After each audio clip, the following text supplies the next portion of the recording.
ഇനി കുറച്ച് ദിവസത്തേക്ക് നമ്മുടെ എല്ലാ തിരക്കുകളും മാറ്റി വെച്ചിട്ട് ഒരു 3 ദിവസം നമ്മൾ ഈ ഒരു സ്ഥലത്തുണ്ടാവും. എവിടെയാണെന്നല്ലേ അന്ന് ഞാൻ ഷോപ്പിങ്ങിന് പോയപ്പോ പറഞ്ഞില്ലേ, ഫാമിലിയിൽ ഒരു മാരേജ് ഉണ്ട്. അപ്പൊ അത് അറ്റൻഡ് ചെയ്യാൻ വേണ്ടിയാണ് നമ്മളിപ്പോ വന്നിട്ടുള്ളത്. അപ്പൊ 3 ദിവസം നമ്മൾ ഇവിടെ അടിച്ചു പൊളിച്ചിട്ട് ഉണ്ടാകും. അപ്പൊ നമ്മൾ വന്നപ്പോഴേക്കും അവിടെ എല്ലാവരും കല്യാണ വീട്ടിലുണ്ടായിരുന്നു.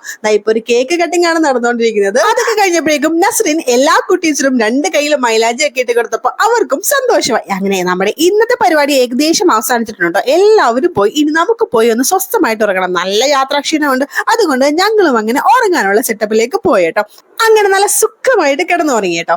ഉറക്കം തെളിഞ്ഞപ്പോഴേക്കും നമ്മുടെ യാത്രാക്ഷീണൊക്കെ അങ്ങ് വിട്ടിട്ടുണ്ടായിരുന്നു. പിന്നെ നമ്മളെ ഇവിടെ വന്നു കഴിഞ്ഞാൽ ഒട്ടും മിസ് ചെയ്യാത്തൊരു കാര്യമാണ് ആറ്റിൽ പോയിട്ട് കുളിക്കുക എന്നുള്ളത്. അങ്ങനെ കുളിയൊക്കെ കഴിഞ്ഞിട്ട് ഫുഡൊക്കെ കഴിഞ്ഞ് ഇരുന്നപ്പോഴേക്കും ഈവനിങ് ആയിട്ടോ. അപ്പൊ നമ്മുടെ അടുത്ത പരിപാടിക്കുള്ള സമയമായിട്ടുണ്ട്. ഇന്ന് നമ്മുടെ പരിപാടി പെണ്ണിന്റെ വീട്ടിലാണ് കേട്ടോ. ഈവനിങ്ങില് മെഹന്തിയിടലാണ്. അപ്പൊ അതിന് വേണ്ടിയിട്ട് നമ്മൾ യാത്ര തിരിച്ചിട്ടുണ്ട്. അങ്ങനെ അവിടെ എത്തിയപ്പോഴേക്കും അവിടെ എല്ലാം സെറ്റ് ആയിരുന്നു. പിന്നെ നമ്മൾ കയറി എല്ലാവരും മൈലാഞ്ചി ഒക്കെ ഇട്ടതിന് ശേഷം വയറ് നിറയെ ഫുഡും കഴിച്ചിട്ട് അവിടെ നിന്ന് അങ്ങോട്ട് ഇറങ്ങിയിട്ടോ യാത്രയൊക്കെ പറഞ്ഞിട്ട്. അങ്ങനെ നമ്മൾ തിരിച്ചെത്തിയിട്ടുണ്ടല്ലോ. അവിടെ നല്ല അടിപൊളിയായിരുന്നു. പിന്നെ ഡാൻസ് പാട്ട് മേളം ഒന്നും പറയണ്ട. അപ്പൊ നമ്മൾ കല്യാണത്തിന് വിശേഷമായിട്ട് ഞാൻ അടുത്ത വീഡിയോയിൽ വരട്ടെ. അപ്പൊ അത്രേ ഉള്ളൂ. Tata bye bye, see U.